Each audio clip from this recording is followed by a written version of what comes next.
Howdy folks, it's Charlie here from Christmas on Crestline. Thanks for tuning in, and thanks for tuning in to a behind the scenes episode. If you're watching this video in December, then you are one of our Patreon supporters and you're getting early access to this video. If it's not December, then you're watching it on YouTube. So either way, I appreciate you guys tuning in. I want to take you on a bit of a behind the scenes tour of the yard, tour of the show during the daylight. It's 4 p.m. right now. We have about an hour before the show starts. So I should have enough daylight to kind of film what's going on. We've had a ton of wind today. Kansas is just monstrous for wind this time of year.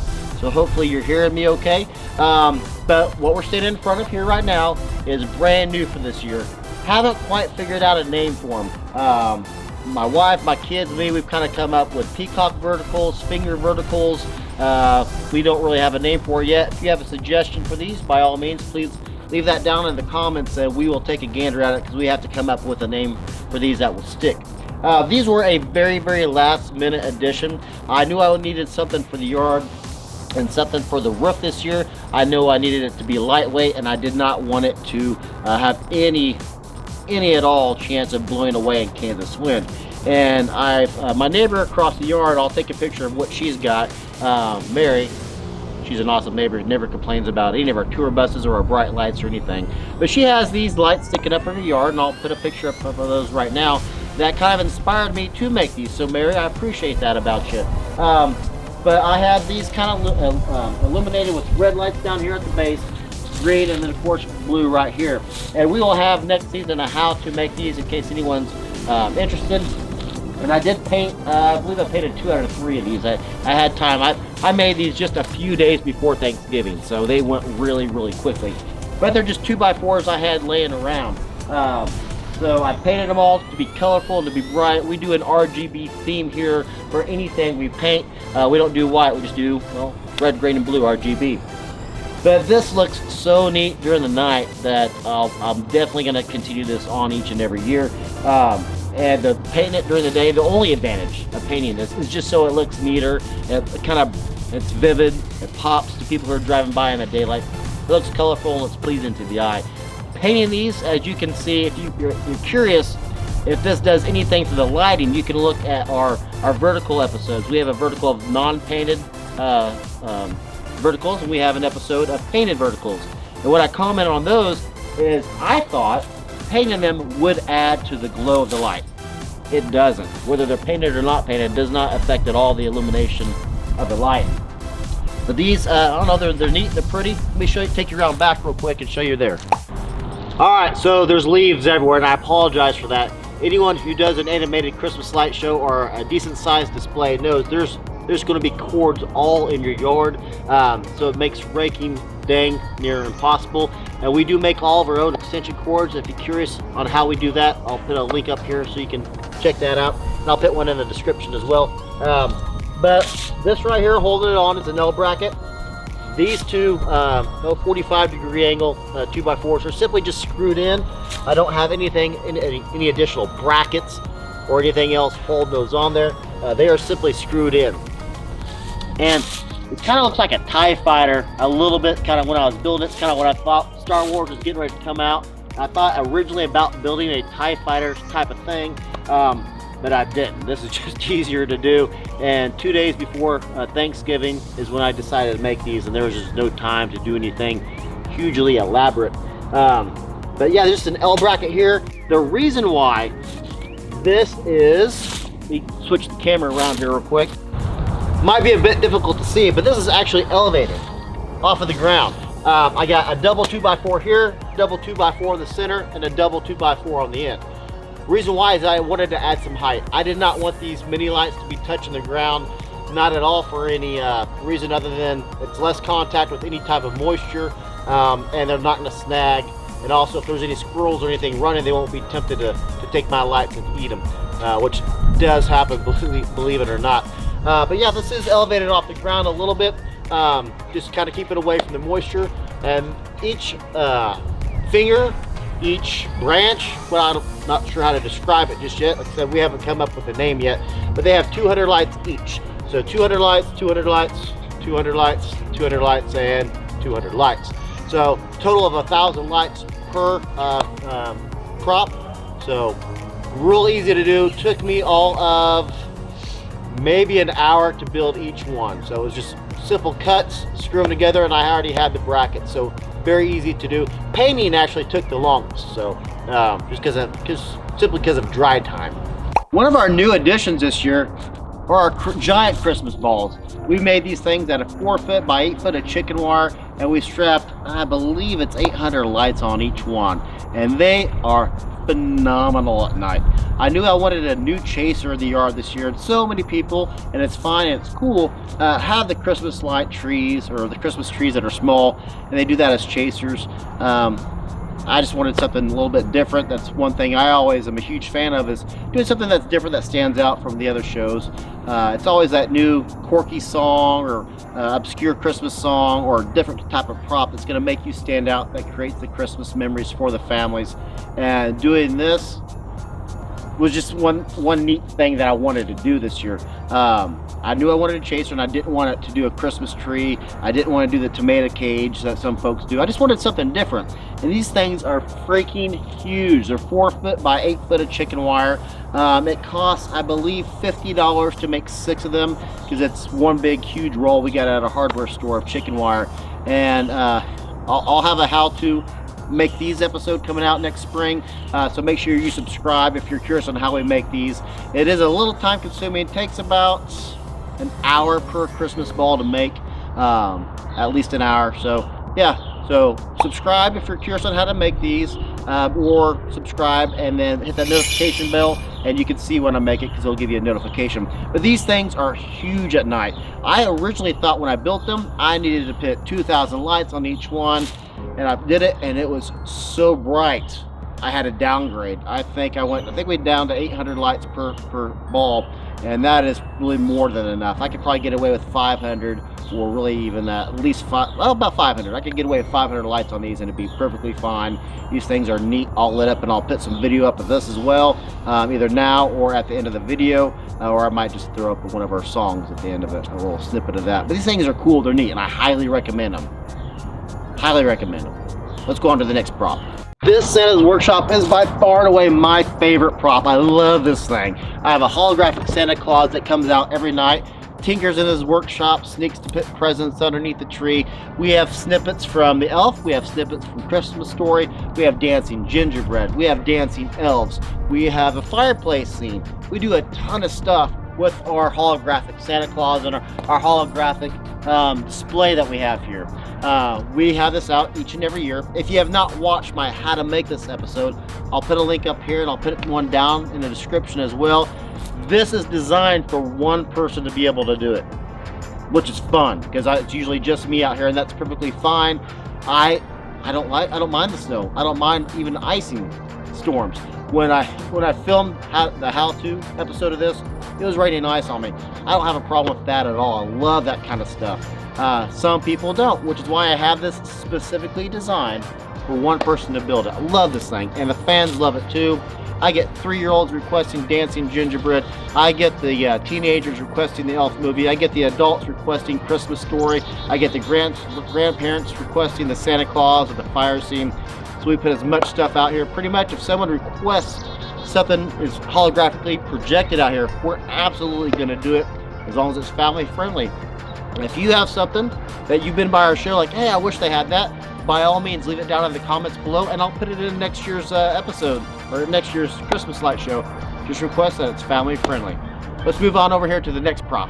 Alright, I just released the last in the series of how to make this Santa Claus photo prop, and it is so popular. I highly recommend you build one for your own Christmas light display. Last year was our first year with this, and we had about 3,000 to 5,000 people use it. This year we probably had 4 to 6, maybe even as many as 7,000 people come by and use this year. And if you're one of the families that came by and took a picture in our photo prop, make sure you send a picture of that to christmasoncrestline@gmail.com, and we'll absolutely get that into a future episode. And the last episode we released, we had a lot of families that sent us pictures, and we put that in that episode. So absolutely get that to us. I highly recommend making one of these things. What goes up must come down, and it's time for me to take all this stuff down. If you have watched my how to hang lights on a roof video, then you've pretty much seen all this already. If you haven't watched that yet, I'll put a link in the description or up here.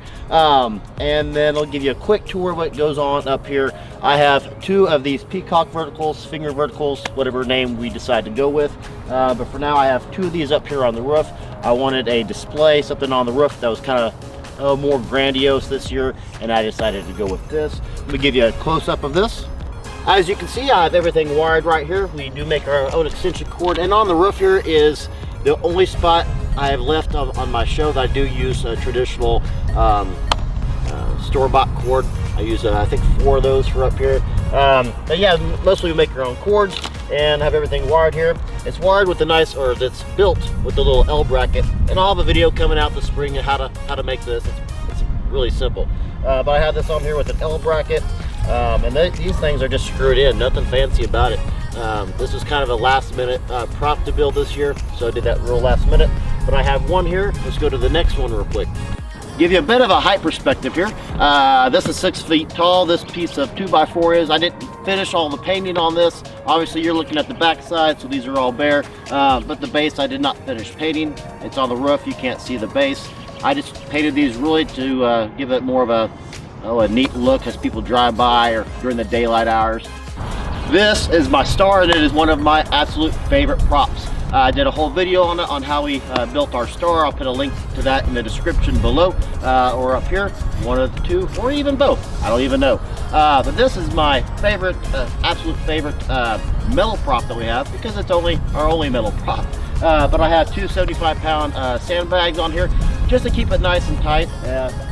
Probably, yeah. It's pretty sturdy. It's time for these to come down anyway, so that's okay if the lights are falling off. I'm gonna take it down here as soon as I get done with this video anyway. But yeah, you can see here, let me change the camera around for you right quick. One cool thing about this star is when we were designing it, I designed it purposely so it would change pitch. This is a new location for the star this year, and because of how the star is designed, I could change the pitch on this and it looks level from the street, even though this is at an extreme angle. You can see right here, this is how we changed the pitch of the star to look level from the street. This was put in purposefully when the star was being designed, because should I ever move from this house, I want to be able to use this at the next house. Obviously, I have no idea what my future roof might look like for pitch and for angle, and this will need to look level from the street view and the tour buses and the limousines when the fans of the show come by and check it out. So I want to be able to use this at my next house or all future houses. So this is something that we put into the star. I thought I'd just show you this angle real quick in case you're interested about what it looks like from a different perspective up on the roof. So you got the star and you got the 2 verticals behind me, and that's what they look like from this angle. This is where all the power for all my props up on the roof comes from, and this is also the last spot in my show that I still use this store-bought extension cord. We simply didn't have enough time this year to finish this off and make our own extension cords. I think we made 100 this year, about 100, and we didn't have enough time to finish off and replace these. But next year we won't use any. We'll use all of our own extension cords. Right underneath here I have my control panels that control the show, and let me show you that right quick. One really cool thing we do for our Christmas light show is we give it its own power. And when I mean we give it its own power, it has as much power as my entire house does. A little bit overboard. We don't use that much, but it has that amount of power available to it. We have an outbuilding that we transfer all the power from the outbuilding, so it's dark right now, all out to our Christmas light show. Let me show you. We have this panel here, and I've already taken the cover off. But we take out the fuses for our outbuilding, and we hardwire a very thick gauge extension cord into it to give it power for the show. Let me show you where these things go, because it's freaking neat. So here's how this works. I have all the power done by a very, very awesome licensed electrician, nothing I did myself, all tied into the electric box. That carries the 6 extension cords, which each extension cord is basically its own outlet. Like if you're gonna have a dedicated outlet somewhere in your house. That's what each of these provides. And they run all the way to the white cabinet over there, and the white cabinet's what holds our control panel boxes. You got the flagpole right here, and that goes about 30 feet, about 35 feet up in the air, and that's what holds our radio transmitter cord. So all of our wiring for our radio transmitter is held on that flagpole, and that's what transmits our music out to folks. So let me show you the control panel boxes right quick. This is where the magic happens. This is where we keep 2 of our control boxes. These are 40 channel boxes each. These are commercial bought through Revival Control Systems. About $500 for each box, so $500 for 40 channels. You break it down as a per channel cost. It's pretty competitive to the other commercial control panels out there. So we have our power coming in through these red extension cords. Each box has to get power from 3 different sources. Each box has 3 cords. They have to be plugged into 3 different extension cords. This is the inside of the box. So each channel, of course, has to have its own power by being wired. So you're going to get usually just the little 6-foot extension cords you get for like $1 at a dollar store. Cut those up, wire them in. You leave your female end attached. This is where you plug in your extension cords to the female end. So you'll cut your male end off of the extension cord, wire that into your channel. Your female end is what provides power to all your other props. You plug your prop in, run your extension cord back here, plug it in, boom, you got power to that prop or light string or whatever. I could probably leave these out here year round, but I don't want to take the chance of a wasp nest getting in here or anything. And these are very, very, very sturdy boxes, completely weatherproof. But we have one mounted down here and one mounted up here, and this is what does it for us. The orange cord is what talks to the computer, so I have this plugged in to the box, and that runs out to the computer. And they are daisy chained boxes. They do work in conjunction with one another. So let me show you real quick. Lastly, let me show you real quick how these run out to the props. Now we are in the front yard. We're on the opposite side of the fence from where the control panel is at. And you'll see here I have a temporary fence post put up, but I do change these out when we take the show down. But right now there's a hole here, and this is where all the wires come through. And I just wanted to leave these elevated. Those of you who have a computerized Christmas light show know that when you can elevate your cord, you want to. It just saves any GFCI trips from happening for your show. Ours are hardwired into the electric box, so GFCI trips are very rare for us. The problem we normally have is issues with fading and things like that when moisture gets into the cords. It rarely happens. We actually had that for the first year ever this year, where we had issues the second night with fade issues. But yeah, you always want to keep them elevated when you can, and that's why I have them coming out here rather than along the ground initially, although they are on the ground in the yard. But this is how I have my power coming out from the backyard. Thank you for taking a behind the scenes tour of Christmas on Crestline. I really appreciate you guys taking a tour with me. If you have any questions about anything, leave it down in the comments below. Don't forget to subscribe. And again, thank you for watching. I'm Charlie. We'll see you in the next video. That pretty much wraps up our behind the... Oh, there's thunder. That pretty much does it for this year's behind the scene tour of Christmas on Crestline. I appreciate you taking the tour with me as the thunder's coming down.